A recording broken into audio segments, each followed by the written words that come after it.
The economic impact of the attack launched by the United States and Israel against Iran on February 28 is growing day by day.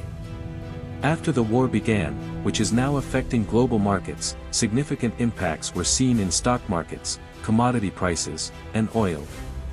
The Strait of Hormuz is currently closed, and oil prices have already started to rise.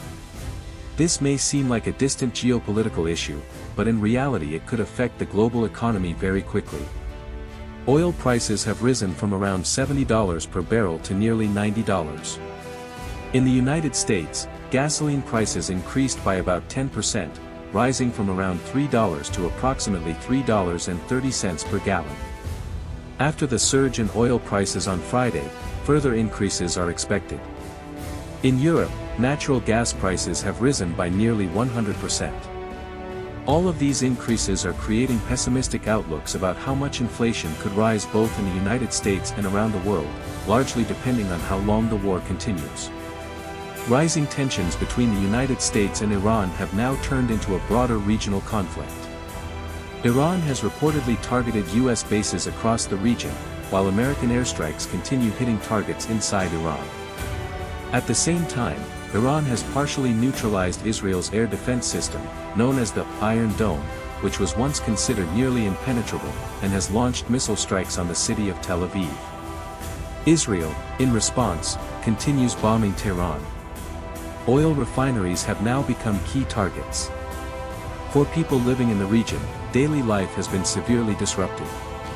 However, even for those living far from the conflict, the world is now closely watching something extremely important: energy. The Strait of Hormuz is one of the most critical oil routes in the world. Normally, about 20% of the global oil supply passes through this narrow waterway every day. Massive oil tankers transport energy through this corridor to markets across Asia, Europe, and beyond. But with the strait effectively closed, these shipments are being disrupted, and global markets are reacting very quickly. Oil prices have already started to climb, and if the situation continues, prices could rise even further. When oil prices rise, the effects spread everywhere. Gas prices increase, shipping becomes more expensive, and the cost of transporting goods around the world rises. This can bring inflation pressure back, affecting everyday life from grocery shopping to transportation. Financial markets also tend to react quickly to geopolitical shocks like this. Energy companies may benefit from higher oil prices, but many other industries face serious challenges. Airlines, transportation companies, and manufacturing sectors are confronted with rising fuel costs. Investors often move their money into so-called safe haven assets such as gold or the US dollar, which can create even more volatility in global markets. Right now, the biggest concern is not just the conflict itself, but the larger impact it could have on the global economy. In the past, major oil shocks have sometimes triggered economic slowdowns or even global recessions. So the real question is no longer just about the war itself, but about how far the economic consequences might spread. When energy supply is disrupted on this scale, the effects can be felt all around the world.